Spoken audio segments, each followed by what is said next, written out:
Matapos magdulot ng takot sa mga residente, arestado ang isang lalaki sa Roxas, Palawan matapos umanong magpaputok ng baril sa kanilang lugar.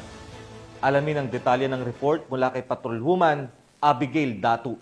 Matagumpay na aresto ng mga otoridad ang isang lalaki sa barangay Abarawan, Roxas, Palawan matapos umano itong magpaputok ng baril nang walang pahintulot noong ika-6 ng Oktubre taong kasalukuyan. Ayon sa ulat ng Roxas Municipal Police Station, dakong alas 11 ng gabi nang maaresto ang suspect sa Purok Maagap matapos makatanggap ng tawag sa cellphone ang istasyon ng bandang alas 10:30 ng gabi hinggil sa umanong insidente ng pagpapaputok ng baril sa naturang lugar. Agad namang rumisponde ang grupo na pinamunuan ni Police Lieutenant Daniel A. Arevalo, Deputy Chief of Police, na nagresulta sa pagkakadakip sa suspect. Nasamsam mula sa pag-iingat ng suspect ang isang unit ng 9mm caliber pistol, China brand, 2 9mm magazines, 22 bala ng 9mm, isang blue Hello Kitty coin purse, at isang fired cartridge case ng parehong kalibre. Isinagawa ang tamang inventory at marking ng mga nakuhang ebidensya sa presensya ng suspect at isang barangay opisyal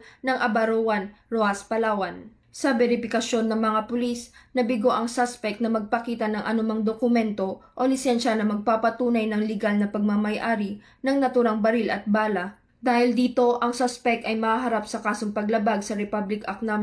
10591 o ang Comprehensive Firearms and Ammunition Regulation Act. Ang mabilis na pagresponde ng mga pulis sa insidente ay patunay ng kanilang dedikasyon sa pagpapanatili ng kapayapaan at kaayusan sa bayan. Mula dito sa Calapan City, Oriental, Mindoro, ako po ang inyong Police News Network Correspondent, Patrolwoman Abigail B. Datu, alagad ng batas, tagataguyod ng Balitang Pulis.